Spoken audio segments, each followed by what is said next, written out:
Carlos, un abrazo enorme, buen día y gracias. Por favor, buen día, ¿qué tal, querido amigo? Bienvenido. Gracias. Que sea con mucha suerte.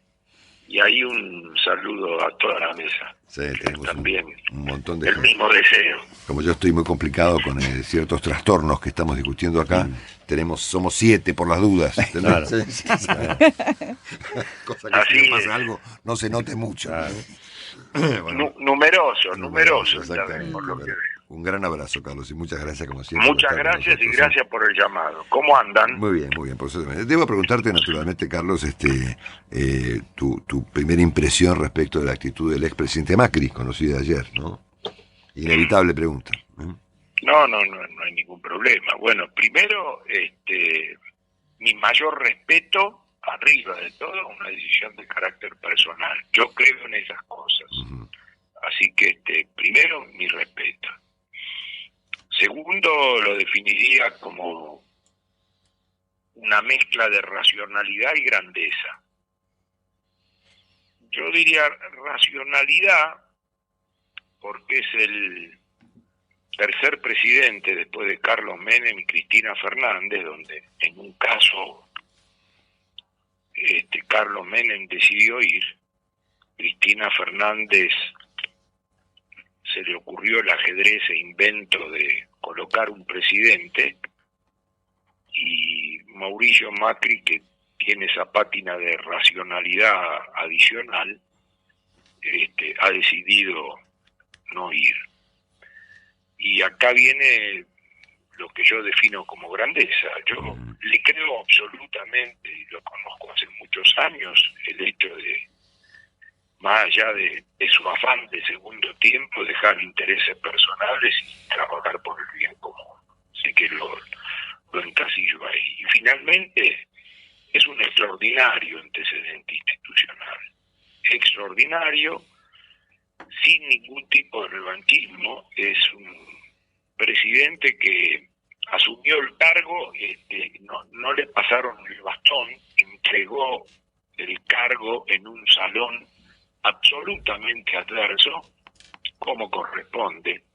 Así que sin ningún tipo de revanchismo, es un antecedente institucional extraordinario para Argentina. Digamos, y punto. Públicamente es todo lo que se me ocurre opinar. Por supuesto, después están mis saludos personales al presidente Macri. Sí, bueno, aprovecho lo que estás diciendo para plantear que estoy plenamente de acuerdo con tu punto de vista, como de costumbre. Bueno, muchas gracias. Sí. Bueno, te escuché, mutuo. te escuché el sábado a la mañana, en alguna parte, creo que fue el sábado o el viernes, no me acuerdo, el viernes creo que fue, plantear que el Fondo de Garantía de Sustentabilidad no es ni fondo, ni garantía, ni garantiza nada. Ni garantiza nada, ¿no es cierto? Así que te pido esa es una definición que tenemos casi desde el primer día, sí, claro. Porque esto fue en el 2008. Recordar que en el 2008 el presidente Kirchner, en el 2008 no era Kirchner, Kirchner era ya había dejado su presidencia, claro. Recuerdo. Ahí lo que se llama el takeover, el quedarse con los ahorros de los Longobardi, Coan y compañía, y la creación del Fondo de Garantía de Sustentabilidad, acorde a lo que dice el nombre, era una cuestión que carecía absolutamente de sentido, excepto por un pedacito en el cual había acciones de empresas privadas y demás. Recordemos que el Fondo de Garantía de Sustentabilidad no es ni más ni menos que las colocaciones que hacían las AFJP con el dinero que los Longobardi depositaban para tener su propia cuenta privada. El gobierno argentino se queda con todo eso, y cuando vos abrís todo eso, y que había 70% de bonos públicos que el propio gobierno tenía que honrar, que desde entonces y hasta la fecha generan la magia contable de te pago pero me los devolvés, digamos, ese asiento contable. O sea, los bonos de deuda que el Fondo de Garantía de Sustentabilidad tenían siempre se lo consideraron deuda intrasector público, y en términos de las obligaciones a honrar el gobierno argentino siempre fueron dejadas de lado. Pero estuvo esta fantasía de que son dineros para los jubilados y que de ahí se puede pagar eventualmente aumento jubilatorio, toda una fantasía que luego voy a rescatar para esta brillante transición cero que estamos viviendo, donde están aflorando todos estos problemas. Y un tema muy importante,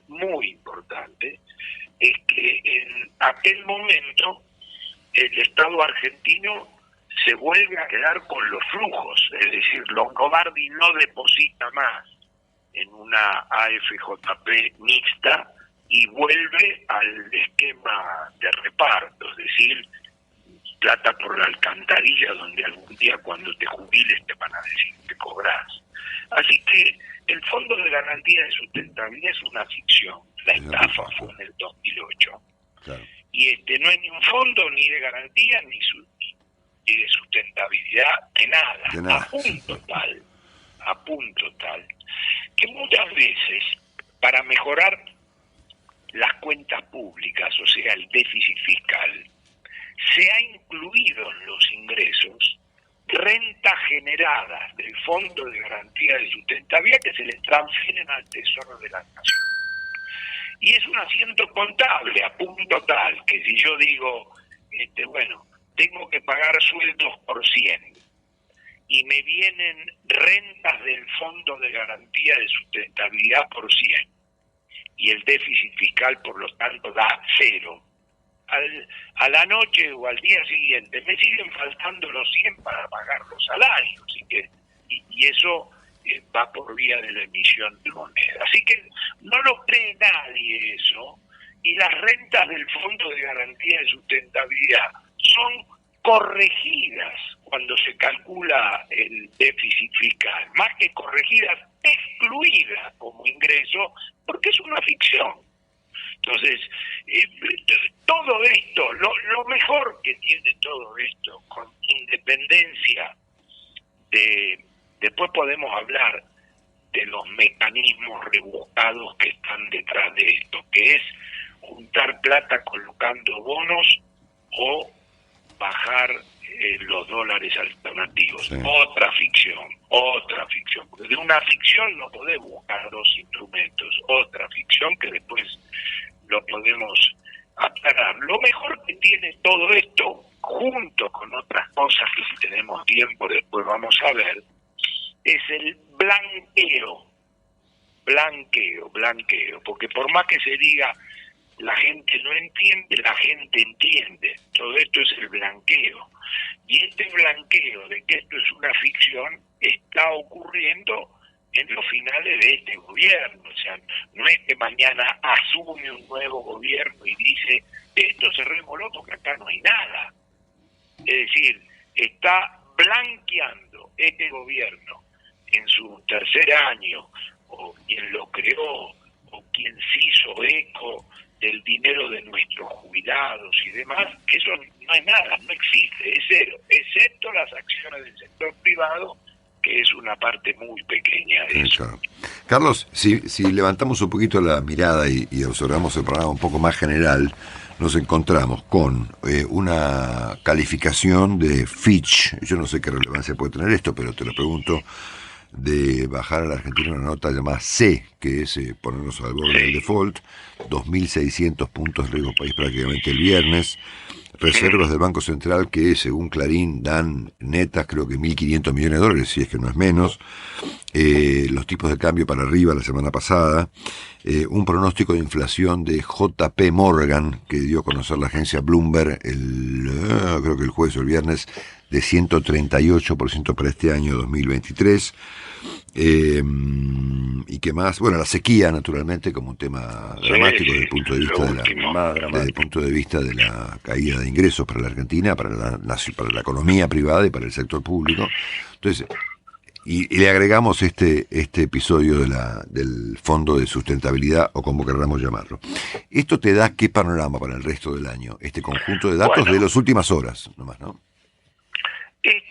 Yo tengo que seguir con mi cruzada deportiva para ponerle el título a las cosas, y después, si querés, analizamos cada una de estas. Recordá que yo creo que lo hemos hablado, este tema. Yo hice la diferencia deportiva con la llegada del ministro Massa entre Pep Guardiola y Caruso Lombardi. ¿Recuerdan eso? Sí. Sí. Sí, Claro, me acuerdo de los Velociraptors, para acá me acuerdo todo, Carlitos. Sí. Por eso. Pero déjenme, porque quiero inaugurar ahora, de la mano de todos los acontecimientos que me mencionaste, quiero inaugurar otra etapa, que es la siguiente. Es decir, Pep no, Caruso sí, decía yo.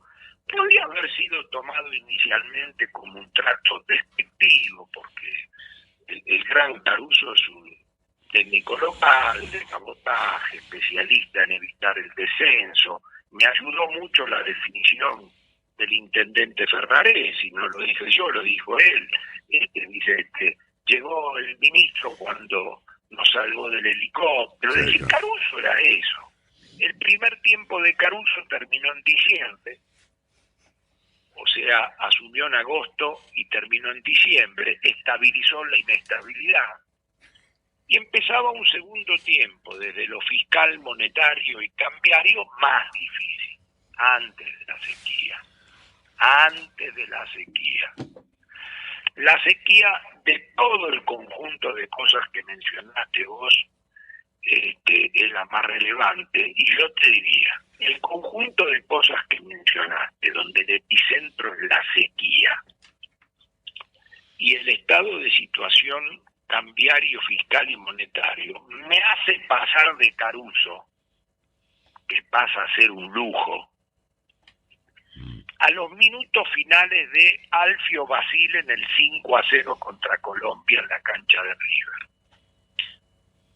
Alfio Basile le dice a los jugadores: tranquilos que falta poco, banquemos el 5-0 abajo, porque con un gol más quedamos afuera del Mundial. En cambio, en el 5-0 jugamos el repechaje con Australia. Entonces, estoy por decir que terminó la chance Caruso. Ahora viene Basile en los últimos minutos con Colombia en la cancha de River. Esto es. Tengo la impresión que se ha complicado muchísimo el tema, tanto en el área dólar, en materia cambiaria y reservas, hay una pequeña cosita ahí en marzo, porque las reservas netas disponibles son positivitas si sumás el oro y los derechos especiales de giro, pero las reservas en dólares puros cash son negativas en una magnitud considerable hace mucho tiempo. Así que yo diría, hay una enorme posibilidad en marzo, abril, que el giro sea de 360 grados, o sea, en materia de reservas, Sergio Massa vuelva a cuando tomó el ministerio en agosto del 22. O sea, en materia de reservas hay una complicación, en materia de tipo de cambio hay una complicación que luego podemos discutir en términos instrumentales que puede venir. Y hay otra complicación en el área fiscal y monetaria, porque cualquiera de estas cosas que hemos hablado, es decir, no estoy diciendo salga bien o salga mal, este artilugio de el te doy bono, me das bono, paridades, etcétera, simplificando para mi tía, siempre termina en emisión monetaria. Claro. Estoy diciendo, aunque salga bien, quiero ser claro y contundente en este tema. Willy diría la trampa al solitario. Claro. Siempre termina con LELIQ, sin LELIQ, si los depósitos de los bancos, si coloco bien, si coloco mal, si bajo el contado con liqui, si lo subo.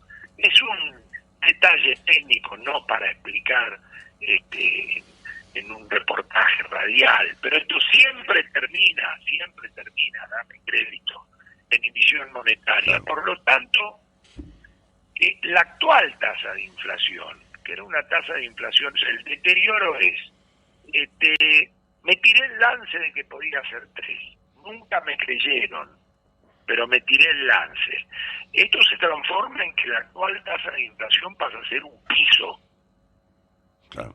Un piso. Respecto al futuro. Wow, Piso, eso. sí, porque quiero ser justo con algo.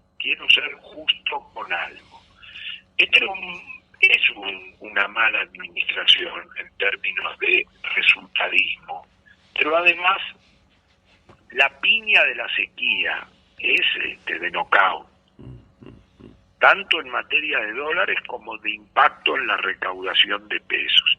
Probablemente el gobierno lo use como veníamos bien y vino la sequía, que eso es falso.